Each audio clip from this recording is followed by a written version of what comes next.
نبی کا نام سنتے ہی جھوم جاتے ہیں، نبی کا فرمان سنتے ہی گھوم جاتے ہیں، کہتے ہیں کہ میری رگ رگ میں نبی نبی، لیکن نماز پڑھتے ہیں کبھی کبھی۔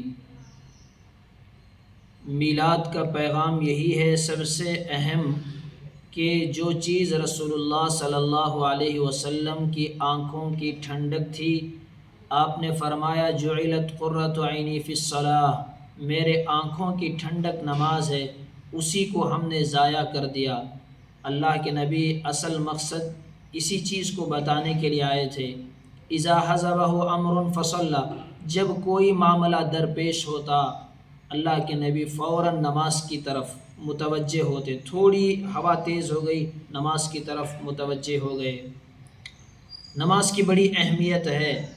اللہ کے نبی آخر وقت میں 2 صحابہ کے سہارے سے، جب کہ پیر زمین پر صحیح سے جم نہیں رہے تھے، 2 صحابہ کے سہارے سے مسجد نبوی کو تشریف لاتے تھے ایسے وقت میں بھی۔ اور آخری الفاظ جو اللہ کے نبی کی زبان سے دنیا سے تشریف لے جانے سے پہلے جو نکلے، الصلاۃ الصلاۃ، نماز نماز۔ تو اس سے پتہ چلتا ہے کہ نماز کی کتنی بڑی اہمیت ہے۔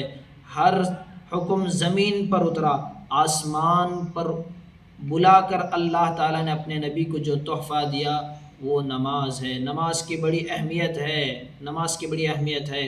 عبداللہ ابن مسعود رضی اللہ عنہ کہتے ہیں رسول اللہ صلی اللہ علیہ وسلم کے زمانے میں کھلا منافق ہی نماز چھوڑ سکتا تھا، ورنہ جو آدمی 2 آدمیوں کے سہارے سے بھی مسجد کو آ سکتا تھا وہ بھی جماعت سے نہیں رہ سکتا تھا۔ جماعت کی بڑی اہمیت ہے۔ لوگ گھر میں نماز پڑھ لیے ایسا نہیں۔ رسول اللہ صلی اللہ علیہ وسلم کے پاس ایک مرتبہ عبداللہ ابن ام مکتوم نابینا اندھے صحابی آئے اور آ کر پوچھنے لگے یا رسول اللہ میں نابینا ہوں، مدینے میں موذی جانور ہیں، تکلیف دینے والے جانور ہیں، کیا میں گھر میں نماز پڑھ لوں؟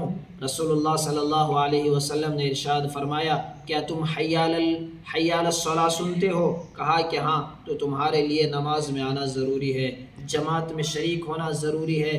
ایک نابینا صحابی کے لیے اللہ کے نبی ارشاد فرما رہے ہیں۔